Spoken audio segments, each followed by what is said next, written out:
നിലമ്പൂരിൽ മത്സരം ചൂടുപിടിക്കുന്നു. ആദ്യം ബി.ജെ.പി. സ്ഥാനാർത്ഥിയെ നിർത്തുന്നില്ല എന്ന് പറഞ്ഞിടത്ത് ഇപ്പോൾ ഒരു സ്ഥാനാർത്ഥി എത്തുകയാണ്. അഡ്വക്കേറ്റ് മോഹൻ ജോർജ് എന്ന കേരള കോൺഗ്രസ് അംഗം കൂടിയായ ആളെയാണ് ബി.ജെ.പി. സ്ഥാനാർത്ഥിയായി നിർത്തുന്നത്. ഇതുവരെ മത്സരിക്കാൻ തയ്യാറല്ലായിരുന്ന ബി.ജെ.പി. വിഭാഗം ജില്ലാ കമ്മിറ്റിയുടെ സമ്മർദ്ദം മൂലം സംസ്ഥാന അധ്യക്ഷൻ രാജീവ് ചന്ദ്രശേഖർ വഴങ്ങി എന്ന റിപ്പോർട്ടുകളും പുറത്തുവരുന്നുണ്ട്. 10,000 വോട്ടുകൾ ഉണ്ടാകുന്നിടത്ത് ആ ഒഴിഞ്ഞുമാറൽ സിദ്ധാന്തം ഇതോടെ അവസാനിക്കുകയാണ്. ക്രൈസ്തവ വോട്ടുകൾ ബി.ജെ.പിയിലേക്ക് മാറുമെന്ന നിരീക്ഷണവും സ്ഥാനാർത്ഥി പ്രഖ്യാപനത്തോടെ ഉടലെടുത്തു. വഖഫ്, മുനമ്പം ഒക്കെ ബി.ജെ.പി. ആയുധമാക്കിയാണ് തിരഞ്ഞെടുപ്പ് ഗോദയിലേക്ക് ഇറങ്ങുന്നത്. നിലവിൽ രാജീവ് ചന്ദ്രശേഖറിന്റെ ഏകാധിപത്യ ഭരണത്തോട് കെ സുരേന്ദ്രൻ, വി മുരളീധരൻ, കൃഷ്ണദാസ് തുടങ്ങിയ നേതാക്കളടക്കം എതിർപ്പ് ശക്തമാക്കിയിരുന്നു. തനിക്കെതിരെ ഈ എതിർപ്പ് നിലനിൽക്കുന്നതിനാൽ തിരഞ്ഞെടുപ്പിൽ വോട്ട് കുറയുമെന്ന തിരിച്ചറിവാണ് തുടക്കത്തിൽ നാം കണ്ട ഭയം. കെ സുരേന്ദ്രന്റെ വലം കൈയായിരുന്ന ആളാണ് നിലമ്പൂർ പ്രസിഡന്റ്. ഇത് ജില്ലയിൽ ചൊടിപ്പുകൾ കൂട്ടി. അധ്യക്ഷനായി ചുമതലയെടുത്ത ശേഷം ആദ്യ തെരഞ്ഞെടുപ്പിൽ തന്നെ ഒതുക്കാനായിരുന്നു രാജീവ് ചന്ദ്രശേഖറിന്റെ ശ്രമം. ഭിന്നത ശക്തമായപ്പോൾ സ്ഥാനാർത്ഥിയെ നിർത്താൻ തയ്യാറായി. പക്ഷേ അഡ്വക്കേറ്റ് മോഹൻ ജോർജ് സുപരിചിതനല്ല, പുതുമുഖമാണ്. ഇങ്ങനെ ഒരാളെ പരിഗണിച്ചതും വിവാദങ്ങൾ കൂട്ടി. ഇന്ത്യയിൽ മോദി തരംഗം നിലനിൽക്കുമ്പോൾ പോലും സ്ഥാനാർത്ഥിയെ നിർത്താൻ ഭയപ്പെട്ട അധ്യക്ഷനെ പാർട്ടി അംഗങ്ങൾ നിലത്തു നിർത്തിയില്ല. കാരണം കഴിഞ്ഞ തെരഞ്ഞെടുപ്പിൽ നേടിയ 8,595 വോട്ടുകൾ തിരിച്ചുപിടിക്കാൻ കഴിയില്ലെന്ന് രാജീവ് ചന്ദ്രശേഖരൻ ഉറപ്പിച്ചിരുന്നു. കാരണം തീരുമാനങ്ങൾ ഒറ്റയ്ക്ക് പ്രഖ്യാപിച്ച ഒരു ഒറ്റയാനായി മാറിയത് തന്നെയാണ്. ഇത്രയും പ്രശ്നങ്ങൾ പാർട്ടി നേരിടുന്നിടത്താണ് ബി.ജെ.പി. അംഗങ്ങൾക്ക് പരിചിതനല്ലാത്ത ഇന്ന് ഉച്ചയോടെ പാർട്ടി മെമ്പർഷിപ്പ് എടുക്കുന്ന ഒരാളെ ബി.ജെ.പി. സ്ഥാനാർത്ഥിയായി വെക്കുന്നത്. യു.ഡി.എഫ്. സ്ഥാനാർത്ഥി ആര്യാടൻ ഷൗക്കത്ത്, എൽ.ഡി.എഫ്. സ്ഥാനാർത്ഥി എം സ്വരാജ്, തൃണമൂൽ കോൺഗ്രസിന്റെ സ്ഥാനാർത്ഥി പി.വി. അൻവർ കൂടി നിലമ്പൂരിൽ മത്സരം കൊടികയറുമ്പോൾ ഒരാൾ കൂടി എത്തുന്നു. നാളെ, അതായത് ജൂൺ 2-ന് പത്രിക സമർപ്പിക്കാനുള്ള അവസാന തീയതി. 3-നാണ് സൂക്ഷ്മ പരിശോധന. ജൂൺ 5-നാണ് പത്രിക പിൻവലിക്കുന്നതിനുള്ള അവസാന തീയതി. നിലവിൽ പരിചിതനല്ലാത്ത അഡ്വക്കേറ്റ് മോഹൻ ജോർജ് തിരഞ്ഞെടുപ്പ് ഗോദയിലേക്ക് എത്തുകയാണ്. 62 വയസ്സുകാരനായ ഇദ്ദേഹം ചുങ്കത്തറക്കാരനാണ്.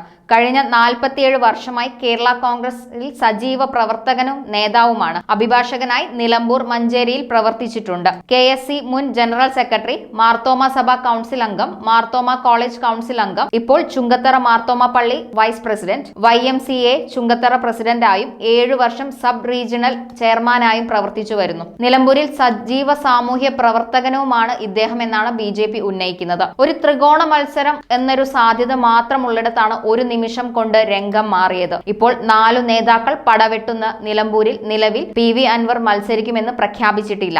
ഇന്ന് വൈകിട്ടോടെ ഉണ്ടാകും.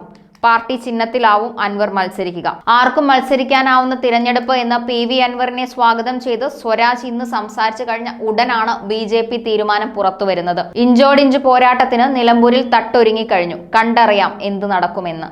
എനിക്ക് തോന്നുന്ന മനോജ് മാത്യു ഉൾപ്പെടെയുള്ള ആളുകളാണ് അതിന് പ്രേരകമായിരിക്കുന്നത്. തീർച്ചയായിട്ടും ബി.ജെ.പി. ചേർന്ന് പ്രവർത്തിക്കണം. ബി.ജെ.പി. ചേർന്ന് പ്രവർത്തിക്കും, ഒരു സംശയമില്ല. ബി.ജെ.പി. ചിഹ്നത്തിലാണ്. അതെ, ചിഹ്നത്തിൽ തന്നെ മത്സരിക്കണം. ഇവിടെ മലയോര കർഷകരെ ഒരു പ്രാതിനിധ്യം ഉണ്ടായില്ല എന്നൊരു ആക്ഷേപം ഉണ്ടായിരുന്നു. എനിക്കതിനെപ്പറ്റി അറിയില്ല, ഞാൻ എന്നെ പറയുന്നൊന്നുമില്ല. സ്വാഭാവികമായിട്ടും ഈ നിലമ്പൂർ മണ്ഡലം എന്ന് പറയുന്നത് മലയോര കർഷകർക്കും ക്രൈസ്തവ സമൂഹത്തിനൊക്കെ വലിയ സ്വാധീനമുള്ള മണ്ഡലമാണ്. അവിടെ 2 മുന്നണികളും ആ സഭകളെ അവഗണിച്ചു എന്നുള്ളൊരു ഞാനത് പറയുന്നില്ല. താങ്കളുടെ സ്ഥാനാർത്ഥിത്വം സ്വാഭാവികമായിട്ടും ആ രീതിയിലേക്ക് എത്തുന്നതിനൊരു അങ്ങനെ കാരണമായത് ആ ഒരു പരിഗണിച്ച് കാണും, ആ ഒരു ഇതും പരിഗണിച്ച് കാണും, അത്രേ ഉള്ളൂ. നിലമ്പൂരിൽ എങ്ങനെയാണ് വോട്ടിൻ്റെ ഒരു സാധ്യത എങ്ങനെയാണ്? ഇവിടെ ശക്തമായ മത്സരം നടക്കും. പ്രത്യേക ഈ മാറിയ സാഹചര്യത്തിൽ പി.വി. അൻവർ അടഞ്ഞു നിൽക്കുന്ന സമയത്തിൽ ശക്തമായ മത്സരം നടക്കും. ഇവിടെ ബി.ജെ.പി. ഒരു ഘട്ടത്തിൽ മത്സരിക്കണമെന്നൊക്കെ ആലോചിച്ചിരുന്നു. പക്ഷേ പിന്നീട് താങ്കളുടെ പേരിലേക്ക് എത്തുന്നു. അതൊരു ശക്തമായ മത്സരവും സാന്നിധ്യവും അറിയിക്കാൻ കാരണമാവുമെന്നാണ്. തീർച്ചയായിട്ടും അവർ കൂടുതൽ ഡിസ്കസ് ചെയ്തുമായിരിക്കുമല്ലോ, കൂടുതൽ കാര്യങ്ങൾ ചർച്ച ചെയ്തിട്ടായിരിക്കാം ചെയ്തത്. ബി.ജെ.പി. ഒരു വലിയ പാർട്ടിയല്ലേ. ബി.ജെ.പി. അംഗത്വം എന്നാണ് എടുത്തത്? ഇന്നാണോ എടുത്തത്? ബി.ജെ.പി. അംഗത്വം അത് ഞാൻ കേരള കോൺഗ്രസ് ആണ്. ഇപ്പോൾ ഞാൻ ബി.ജെ.പി. കാരനോട് സംസാരിച്ചു, ഞാൻ അതിനകത്ത് അംഗത്വം എടുക്കും, കുഴപ്പമില്ല. ഞാൻ ബി.ജെ.പി. ഇനിയും തുടർന്ന് ഞാൻ ബി.ജെ.പി. വർക്ക് ചെയ്യും. എന്താ കേരള കോൺഗ്രസ് വിടാനുള്ള കേരള കോൺഗ്രസ് പാർട്ടിക്ക് യാതൊരു ശക്തിയില്ല. ഈ ഉറുമ്പിന്റെ തലയായിരിക്കുന്നതിനേക്കാൾ നല്ലത് ആനയുടെ വാലായിരിക്കുന്നതാണ്. ഒരു ശക്തിയില്ലാത്ത കേരള കോൺഗ്രസിന്റെ സംസ്ഥാന ഭാരമായിരിക്കുന്നതിനേക്കാൾ നല്ലത് ബി.ജെ.പിയുടെ ഒരു മെമ്പറായിട്ടിരിക്കുന്നതാണ്. കോൺഗ്രസ് ഇടതു മുന്നണിയിലേക്ക് വന്നു. അതെ, നേരിട്ടാണ് ഇടപെട്ടു. അതെ, ആവശ്യപ്പെട്ടു, തീരുമാനിച്ചു. ഇനി ബി.ജെ.പി. എന്തായാലും അതൊക്കെ ഉണ്ടായിക്കോളുമല്ലോ. ബി.ജെ.പിക്ക് ആദ്യം ഇന്ത്യയിൽ വലിയ സ്വാധീനമൊന്നുമില്ലായിരുന്നു, ഇപ്പോൾ വലിയ സ്വാധീനമല്ലേ, ഉണ്ടായിക്കോളും. എല്ലാവരുടെയും വോട്ട് ഞാൻ പ്രതീക്ഷിക്കുന്നുണ്ട്. എല്ലാ വിഭാഗത്തിലുള്ള ആൾക്കാർ വോട്ട് ഞാൻ പ്രതീക്ഷിക്കുന്നുണ്ട്. കേരള കോൺഗ്രസ് ഇടതു മുന്നണിക്കൊപ്പമാണ്. അപ്പോൾ ഇടതു മുന്നണിക്കൊപ്പം നിന്നിട്ട് കാര്യമില്ല എന്ന് മനസ്സിലാക്കിയിട്ടാണോ അവർ പുറത്തേക്ക് വരുന്നത്? ഞാൻ UDF-ന്റെ ജോസഫ് ഗ്രൂപ്പിൻ്റെ ഭാഗത്തായിരുന്നു. അതിലൊന്നും ഞാൻ പറയുന്നില്ല. ഞാൻ അതിനകത്തൊരു വലിയ ഭാരവാഹിയൊന്നുമില്ല. അതിനകത്ത് ഒരുപാട് ഭാരവാഹികളൊക്കെ ഉണ്ട്. ഞാനത് വലിയ ഭാരവാഹിയൊന്നുമില്ല. ഞാനിപ്പോൾ സെക്രട്ടറി ആയിരുന്നു. ആയിരുന്നു ഞാൻ. ഇപ്പോൾ അല്ല. ഇപ്പോൾ ഇവിടേക്ക് ആകാൻ കുഴപ്പമൊന്നുമില്ല. എൻ്റെ പാർട്ടിയുടെ സ്ഥിതി അത്രയും. ഞാൻ സ്റ്റേറ്റ് കമ്മിറ്റി മെമ്പറാണ്. അതിൻ്റെ സ്റ്റേറ്റ് കമ്മിറ്റി കേരള ജോസഫിൻ്റെ സ്റ്റേറ്റ് കമ്മിറ്റി മെമ്പറാണ്. ഇവിടെ ജില്ലയിൽ അത്ര കാര്യമായ പ്രവർത്തനം കേരള കോൺഗ്രസിനില്ല. അതുകൊണ്ടാണ് ഞാൻ സത്യത്തിൽ പറഞ്ഞാൽ മാറുന്നത്. ഇവിടെ നമുക്ക് പാർട്ടിയിലാണ് പ്രവർത്തിക്കാൻ പറ്റത്തില്ലല്ലോ. ഞാൻ വളരെ സജീവമായി കേരള കോൺഗ്രസ് പ്രവർത്തിച്ച ആളാണ്. ഇവിടെ KSCയിൽ ഞാൻ പ്രവർത്തിക്കുമ്പോൾ ഇവിടെ പല സ്കൂളുകളിലും കോളേജുകളിലും ഞങ്ങൾ യൂണിറ്റ് ഉണ്ടാക്കിയിട്ടുണ്ട്. ഞാൻ KSC ജില്ലാ പ്രസിഡന്റായിരുന്ന കാലത്ത് മമ്പാട് കോളേജിൽ ഞാൻ മത്സരിച്ചിരുന്നു. അങ്ങനെ ഞങ്ങളുടെ ശക്തമായി പ്രവർത്തിച്ചാണ് KSC. മർത്തോമ കോളേജിലൊക്കെ നല്ല ശക്തമായി യൂണിറ്റ് ഉണ്ടായിരുന്നു. പിന്നെ യൂത്ത് ഫ്രണ്ടും കേരള കോൺഗ്രസ് ഒരു കാലത്ത് ഇവിടെ നല്ല ശക്തിയായിരുന്നു. നിലമ്പൂരിൽ ഈ കുടിയേറ്റ മേഖലയിൽ നല്ല ശക്തിയായിരുന്നു. പക്ഷേ ഇപ്പോൾ അതിൻ്റെയൊക്കെ ഒരു പാർട്ടി പിരിഞ്ഞുകൊണ്ടായിരിക്കാം അത് കുറഞ്ഞു. കൂടുതൽ സാധ്യത ഉണ്ടെന്ന് മനസ്സിലായി. വേണ്ടയോന്ന് പോലും ഇങ്ങനെ കൺഫ്യൂഷൻ അടിച്ച് അത് നിന്നിരുന്നല്ലോ. പാർട്ടിയുടെ തീരുമാനമല്ലേ, അവർ ചർച്ച ചെയ്യും. അത്ര പോലും മണ്ഡലത്തിൽ ആളില്ലാതെയാണോ പുറത്തുനിന്ന് ആളെ കൊണ്ടുവരേണ്ട ഗതികേടുണ്ടോ ബിജെപിക്ക് ഇവിടെ? ഞാൻ ഇവിടുത്തുകാരനല്ലേ, ഞാൻ ഇവിടെ ജനിച്ചു വളർന്നത്. ബിജെപി അംഗങ്ങൾ ഇവിടെ തന്നെ ഉണ്ടായിട്ടും പുറത്തുനിന്ന് ആളെ കൊണ്ടുവരേണ്ട ഒരു അവസ്ഥ വന്നു. BJP അംഗങ്ങൾക്ക് ആർക്കും കൊടുക്കാറില്ല. ഞാനിപ്പോൾ BJP-കാരനാണ്. എനിക്ക് BJP-യുടെ വരുമ്പോൾ താല്പര്യമുണ്ട്. അവർ സംസാരിച്ചപ്പോൾ ഞാനതായി. BJP-യുടെ ഒരു സാധ്യത മനസ്സിലാക്കിയാണോ? സാധ്യത മനസ്സിലാക്കിയിട്ടുണ്ട്. BJP-ക്ക് വലിയ ഭാവിയുള്ള പാർട്ടിയാണ്. BJP നിലമ്പൂരിൽ നല്ല ശക്തമാകും. ഇവിടെ തീർച്ചയായിട്ടും BJP-യുടെ പ്രചരണം തുടങ്ങാനൊക്കെ ഒരു പദ്ധതി നാളെ അത് പാർട്ടി തീരുമാനിക്കും. അതൊക്കെ പാർട്ടി തീരുമാനിക്കും. ഇന്നലെ പാർട്ടി നേതാക്കന്മാർ കൂടെ വന്നിരുന്നു. അവർ പറഞ്ഞു. അവർ പക്ഷേ ഇന്നലെ കൺഫേം ചെയ്തില്ലായിരുന്നു. അതുകൊണ്ട് ഞാൻ ഒരു പ്രിപ്പയർഡ് അല്ലായിരുന്നു. ഞാൻ പള്ളിയിലിട്ട് പോകാൻ തിരക്കാണ്. ആരാണ് സമീപിച്ചത്? പ്രധാന നേതാക്കളൊക്കെ സംസാരിച്ചിട്ടുണ്ടോ? അതെ, പിന്നെ രാജീവ് ചന്ദ്രശേഖർ ഉൾപ്പെടെയുള്ള നേതാക്കന്മാർ ഇന്നലെ സംസാരിച്ചിരുന്നു. ഇനി എങ്ങനെയാണ് ഈ പ്രചാരണം ഇന്ന് തുടങ്ങുകയാണോ? അദ്ദേഹം വരുന്നുണ്ട് നാളെ വരുമ്പോൾ തുടങ്ങും. അത് പാർട്ടി തീരുമാനിക്കും. ഇവിടെ പാർട്ടി അത്യാവശ്യം നല്ല ശക്തിയുള്ള പാർട്ടിയാണ്. BJP നല്ല ശക്തിയുള്ള പാർട്ടിയാണ്. അവരുടെ നേതാക്കന്മാരൊക്കെ കൂടെ വന്നിരുന്നു. നല്ല ശക്തിയുള്ള പാർട്ടിയാണ്. ആരാണ് നേരിട്ട് ബന്ധപ്പെട്ടത് BJP?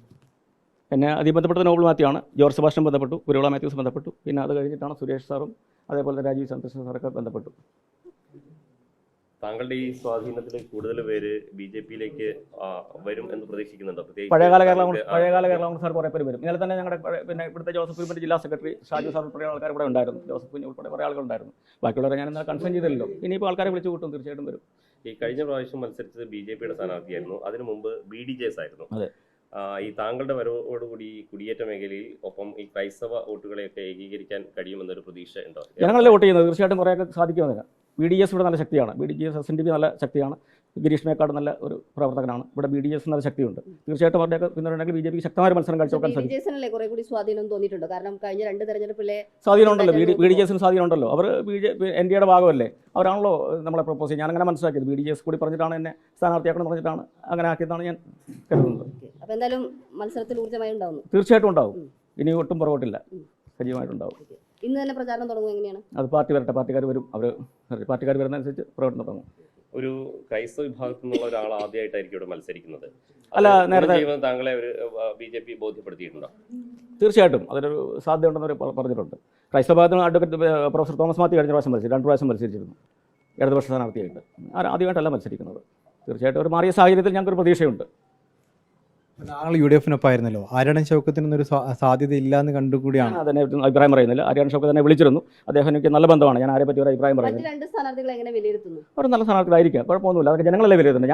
ഞാൻ വിലയിരുത്തേണ്ട കാര്യമില്ലല്ലോ. ജനങ്ങളെ വിലയിരുത്തേണ്ടത്. കടുത്ത പോരാട്ടം ഉണ്ടാവും. തീർച്ചയായിട്ടും കടുത്ത പോരാട്ടം ഉണ്ടാവും.